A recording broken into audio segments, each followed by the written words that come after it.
Quand on pense aux Vikings, l'image qui vient en tête, c'est souvent celle du guerrier féroce avec un casque à cornes. Mais cette image populaire, ça ne raconte vraiment qu'un tout petit bout de l'histoire. Bien sûr, les textes anciens les décrivent comme des envahisseurs terrifiants, mais quand on regarde ce que l'archéologie nous apprend, comme avec la découverte de navires incroyables tels que celui d'Oseberg en Norvège, on découvre une réalité beaucoup plus complexe. On parle d'un peuple d'ingénieurs navals, de commerçants qui voyageaient partout et d'explorateurs qui ont laissé une marque profonde sur l'Europe. Pour bien saisir leur impact, il faut d'abord comprendre la terreur qu'ils ont inspirée. Cette citation d'un chroniqueur de l'époque, ça résume parfaitement le choc ressenti en Europe chrétienne. Imaginez un peu, c'était une menace qui sortait de nulle part, complètement imprévisible. Ça venait fracasser un monde qui se croyait stable et protégé. C'est la grande question. Étaient-ils juste des barbares qui ne pensaient qu'à piller, ou est-ce qu'il y avait autre chose? Parce que quand on creuse, on trouve des sociétés avec des lois complexes, des rites funéraires super élaborés et de l'art d'une finesse incroyable. Il est vraiment temps d'aller voir au-delà du stéréotype. OK, pour commencer, mettons la table. Il faut comprendre le contexte. Au 8e siècle, l'Europe, sans même le savoir, était une cible parfaite pour les peuples du Nord. Le contraste est assez frappant. D'un côté, on a l'Europe chrétienne, avec ses monastères remplis d'art sur des côtes qui n'étaient pas défendues et des armées conçues pour se battre sur la terre ferme. De l'autre côté, la Scandinavie, des sociétés de guerriers où les ressources étaient rares, mais où la construction de bateaux, c'était un véritable art. Cette combinaison-là, entre la vulnérabilité d'un côté et la puissance maritime de l'autre, ça a créé une occasion qui était tout simplement irrésistible.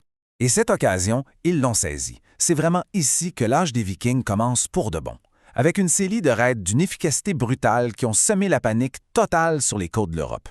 L'événement qui a tout déclenché, c'est le raid sur le monastère de Lindisfarne en 793. C'est un centre spirituel majeur du nord de l'Angleterre, un lieu de savoir, de paix, qui a été mis à sac du jour au lendemain. Pour les gens de l'époque, c'était l'impensable qui venait de se produire. Cette seule attaque a envoyé un nombre de chocs à travers tout le monde chrétien et ça a montré aux autres chefs vikings que des richesses incroyables étaient à leur portée. Leur succès, il reposait sur une stratégie brillante.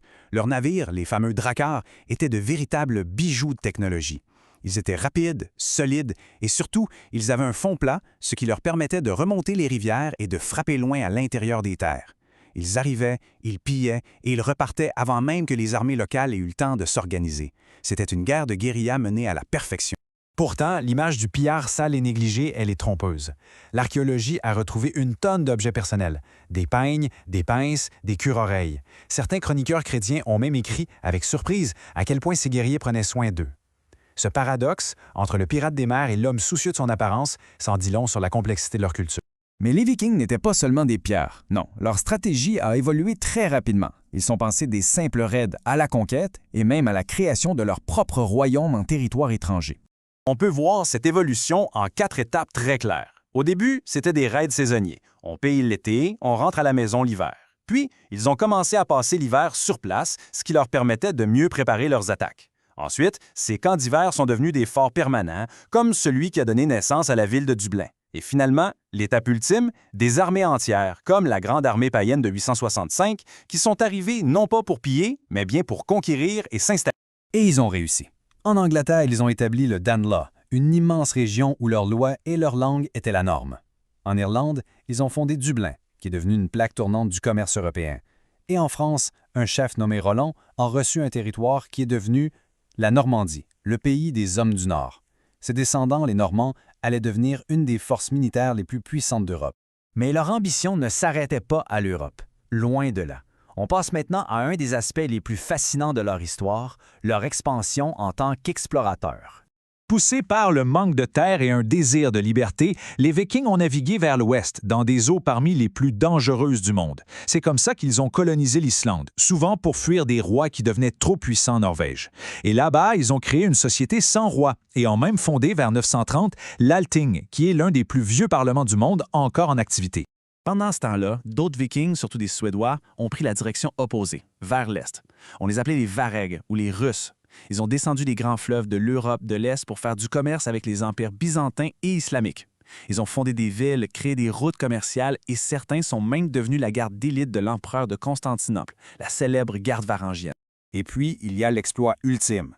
Autour de l'an 1000, près de 5 siècles avant Christophe Colomb, l'explorateur Leif Erikson, le fils d'Éric le Rouge, a atteint les côtes de l'Amérique du Nord.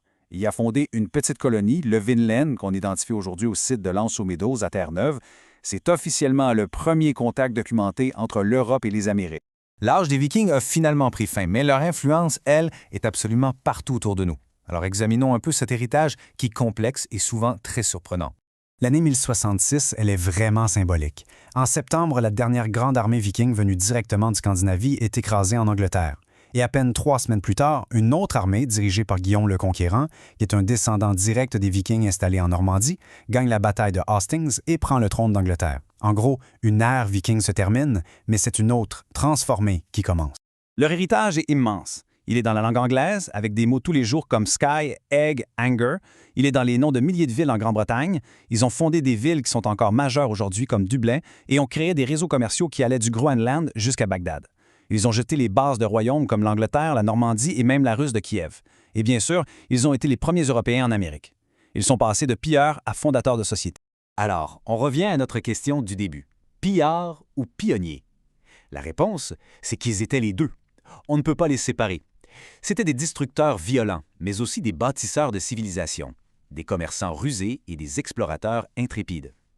Leur histoire est une leçon fascinante sur la façon dont un peuple, parti de la périphérie du monde connu, a pu en redessiner complètement la carte, pour toujours.